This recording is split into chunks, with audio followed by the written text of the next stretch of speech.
the print office man, Mike Dixon, who, when I went down after telling him that I was giving this talk, said, well, we didn't give everything away. And so he went back in the archives, and there were a few rolls that hadn't made it. I'm not going to roll it up here. One of which I'll share with you right now, if I can find it. Fascinating sketch. And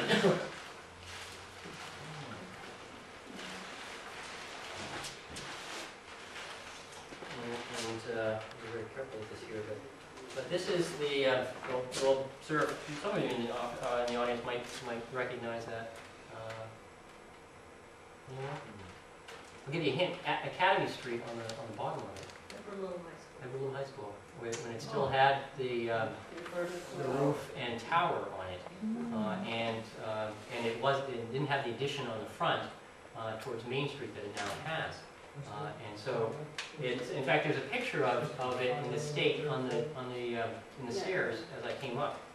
And so I'll set this down right here, and folks can come up and take a look at that, as well as some of the other work as well. So pretty amazing. It also shows you the level of skill of these draftsmen at the time. Just fascinating. Question on something like that, for that kind of an elevation. Yep. Does the contractor in the field have access to that, or is that for the client?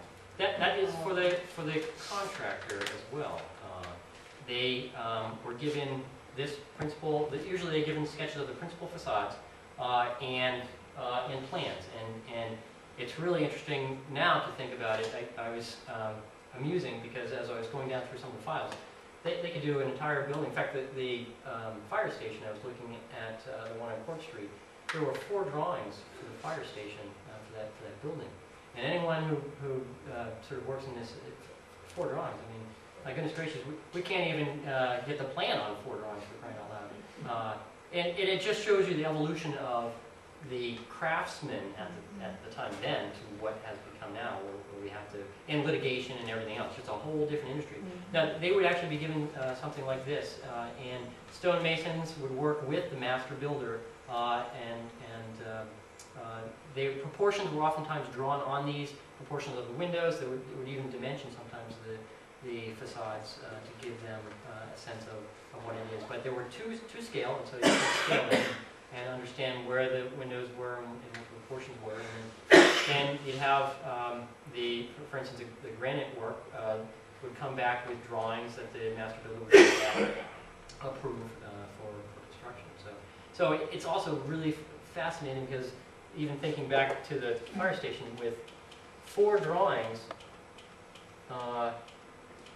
even the Dingley book, but even the Dominican, I looked, compared the drawing for this with what was actually constructed, and things I draw don't get translated that well, ever.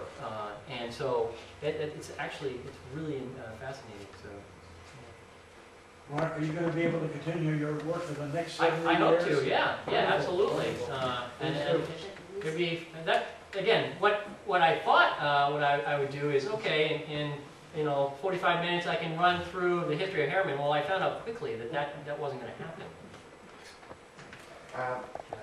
At what point did central heating come in, roughly? Do I assume I wasn't correctly? alive, but Yeah, do I assume correctly that some of these renderings were before central heat? yeah, and there were oftentimes one of the things, not all of them. Central heating probably came into, I would think, as we know central heating today, is probably not until the maybe 20s. The Industrial Revolution is now really starting to kick in. Okay. They're starting to get a lot of technologies.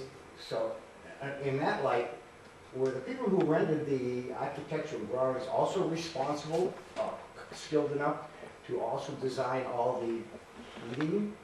Well, most of it was done through a mass, so you would have a stove, or you'd have some level. But all the ductwork was done by the original architect, or was there another firm that did that? No. Oh, at the time, there were no other trades that were doing that. Typically, what you would have, unless Coombs began working with Stevens, who was a hydraulic engineer, and so for the mills, there's a whole level of complexity to understanding how to set those up. But common building practice back then, you didn't have a mechanical engineer or an electrical engineer. That was all, if anything needed to be noted, it was on the drawings, but that was only in a special case. Most of the time, you didn't have any notation. A lot of the architecture, or the architects were responsible for understanding building principles in that way, and a lot of times it's actually kind of what we do today. Well, it worked the last 5 years, so it must be okay, or there's a new idea that comes along and that gets translated through. That was part of the idea of an architect actually being trained in carpenter or building, and so they would actually learn firsthand, something that should probably be done today too. They would learn firsthand what works and what doesn't work. Ventilation, natural ventilation, sort of placement of heating sources within the building, even story heights to encourage ventilation. All that was part of the purview of the architect.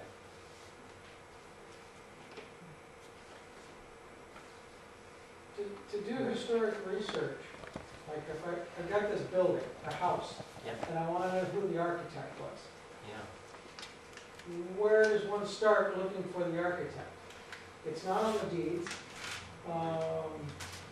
There are only a handful of architects in the area at the time, and so probably the most prolific of which was Kuhn's firm.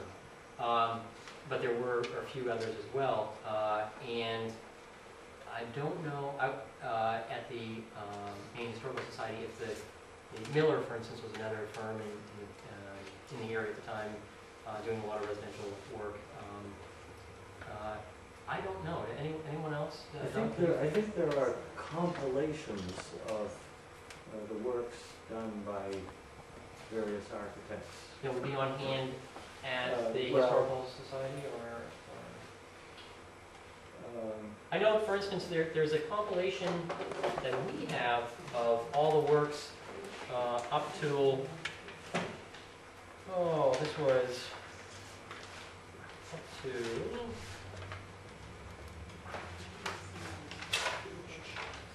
up to 19, I guess actually this is just the first half, so 1938. And it lists all the different residences and who they were designed for. So if you could trace back the deed to who the original occupant or owner was, and then that'd probably get you sort of halfway there, and then you guys find it all in these Then compilations. look, yeah, I think the Maine Historic Preservation Okay. in Augusta All right. has compiled those. All right. As well as compilations you find in the Maine Historical Society in Portland. Doug, wouldn't a lot of that information be out of the 10-year city directories that are available? They list builders, architects, and everything. Well, they would be in, the builders or architects would be in the directories, Yes. but you wouldn't match them up with Not necessarily, no. given houses. In your listing, I noted an absence of industrial construction for the mills. There were only 1 or 2 buildings from Bates. Is there an explanation for that, or is it simply what you selected to show? The mill buildings, again, there actually were a few, but for instance, the bleachery was shown, and I'm trying to think of others at the time that would have been credited to the firm. I'm not sure that they would have actually been. The Stevens, and again, if anyone else knows more of this than Most of the mills were built before yeah, the firm. right. Most Most of of the them mills had, they were probably in the been established prior to 1850s. 1870. Yeah. When the Franklin Built Company. prior to 1870. Yeah. Well, this building that's the subject of so much controversy, I think. Mill number Building 5. number 5. Sure. Yeah. That's post-1900, Right. and Certainly. that was an architect from the Midwest. Right. That's Albert Kahn. Yeah. So that, and I just showed from the Kuhn's collection. No, I understood. Yeah, right. There were some, but again, there's the Industrial Revolution in New England, it's